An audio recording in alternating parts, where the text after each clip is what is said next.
বাংলাদেশে উগ্রবাদীদের কর্মকাণ্ড রীতিমতো দিনের পর দিন আতঙ্ক তৈরি করছে।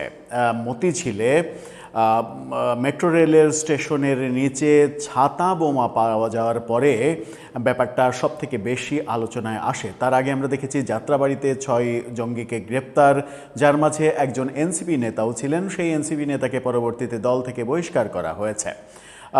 মার্শাল আর্ট প্রশিক্ষণের পেছনে যে জঙ্গি কর্মকাণ্ড, সেগুলো নিয়ে অনেক আলোচনা হয়েছে। সবথেকে বেশি আতঙ্ক তৈরি করেছে মতিঝিলে মেট্রো রেলের নিচে, স্টেশনের নিচে যে ছাতা বোমা পাওয়া গেছে। তার মানে উগ্রবাদীরা এক ধরনের শৈল্পিক হয়ে উঠছে, বিভিন্ন রকমের আইটেমের আকারে বোমা বানানোর চেষ্টা করছে।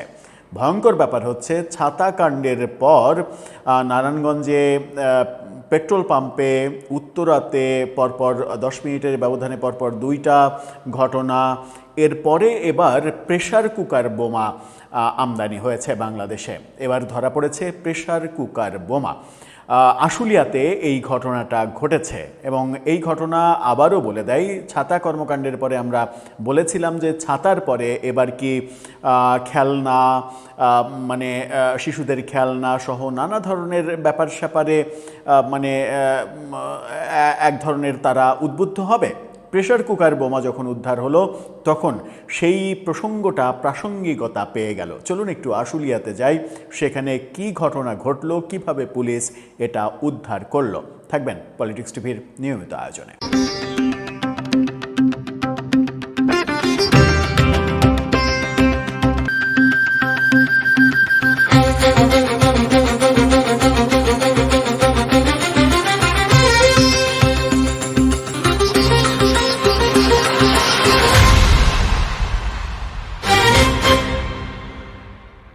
দর্শক, বলছিলাম ছাতা বোমার পরে এবার প্রেসার কুকার বোমার ঘটনা ঘটেছে এবং আমাদের ভাগ্য ভালো যে সেটা কোনো ধরনের দুর্ঘটনা ঘটার আগে পুলিশ উদ্ধার করতে পেরেছে। ঘটনাটা আশুলিয়ার একটা মুদি দোকানে ঘটেছে।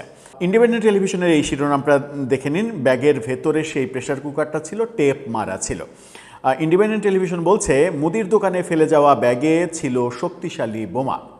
সেখানে বলা হচ্ছে, ঢাকার সাভার আশুলিয়ায় একটি মুদির দোকানে এক ব্যক্তির ফেলে যাওয়া ট্রাভেল ব্যাগের ভেতরে প্রেসার কুকারে বিশেষ কায়দায় বানানো বোমা পাওয়া গেছে।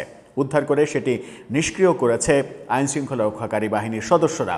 এই ঘটনায় আশুলিয়া থানায় বিস্ফোরক দমন আইনে একটি মামলাও করা হয়েছে। গতকালকে এই সন্ধানটা পাওয়া গেছে বিকেল 3টার দিকে আশুলিয়া, গতকালকে না আজকেই, আমি ভুল বলেছি, গতকালকে না আজকেই এই ঘটনাটা ঘটেছে, অর্থাৎ শুক্রবারে এই ঘটনাটা ঘটেছে। শুক্রবার বেলা 3টার পরে এই ঘটনাটা ঘটেছে।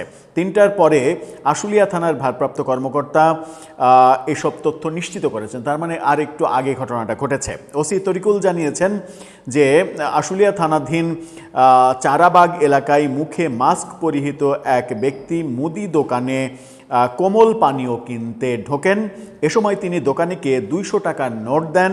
দোকানির কাছে ভাঙতি না থাকায় তিনি টাকা ভাঙতি করতে বাইরে যান। এই ফাঁকে অজ্ঞাতনামা ওই ব্যক্তি একটি ট্রাভেল ব্যাগ দোকানে রেখে চলে যান। দীর্ঘ সময় জুড়ে তিনি ফেরত না আসায় স্থানীয়রা ট্রাভেল ব্যাগ খুলে ভেতরে টেপ দিয়ে মুড়িয়ে রাখা একটা প্রেসার কুকার দেখতে পান। পরে তারা খবর দিলে পুলিশ ঘটনাস্থলে পৌঁছে প্রাথমিকভাবে ধারণা করে প্রেসার কুকারের মধ্যে বোমা বানানো থাকতে পারে। পরবর্তীতে ঢাকা মহানগর পুলিশের বোমা নিষ্ক্রিয়কারী দলের সদস্যদের খবর দেওয়া হয়। তারা পরীক্ষা নিরীক্ষা করে নিশ্চিত হয় সেটি একটি বোমা। পরে আজকে কড়া নিরাপত্তার মধ্যে ঘটনাস্থলের পার্শ্ববর্তী খোলা স্থানে সেটা নিষ্ক্রিয় করা হয়। আশুলিয়া থানার ওসি তরিকুল ইসলাম আরও জানিয়েছেন, অজ্ঞাতনামা ওই ব্যক্তিকে খুঁজে বের করতে এরই মাঝে পুলিশ তাদের একাধিক টিম কাজ করছে। এছাড়া এই ঘটনায় আশুলিয়া থানায় বিস্ফোরক দমন আইনে একটি মামলাও করা হয়েছে। কি বুঝলেন? মতিঝিলে ঘটল ছাতার ভেতরে অর্থাৎ ছাদা সদৃশ্য বোমা, এবার ঘটল প্রেসার কুকার সদৃশ্য বোমা। তার মানে ঘটনাটা পরিণত হচ্ছে এবং ভয়ঙ্কর রূপ নিতে যাচ্ছে। আইনশৃঙ্খলা রক্ষাকারী বাহিনী কতটা তৎপর, পুলিশের সংশ্লিষ্ট মন্ত্রণালয় অর্থাৎ স্বরাষ্ট্র মন্ত্রণালয় তারা কতটা তৎপর, সরকার এটাকে নিয়ে কি ভাবছে, এটা কি সরকার এখন পর্যন্ত বিচ্ছিন্ন ঘটনা ভাবছে, নাকি এটা একটা চূড়ান্ত পরিকল্পনার মানে উদাহরণ একের পর এক উগ্রবাদীরা দেখাচ্ছে, সেই ব্যাপারে তারা সচেতন আছে।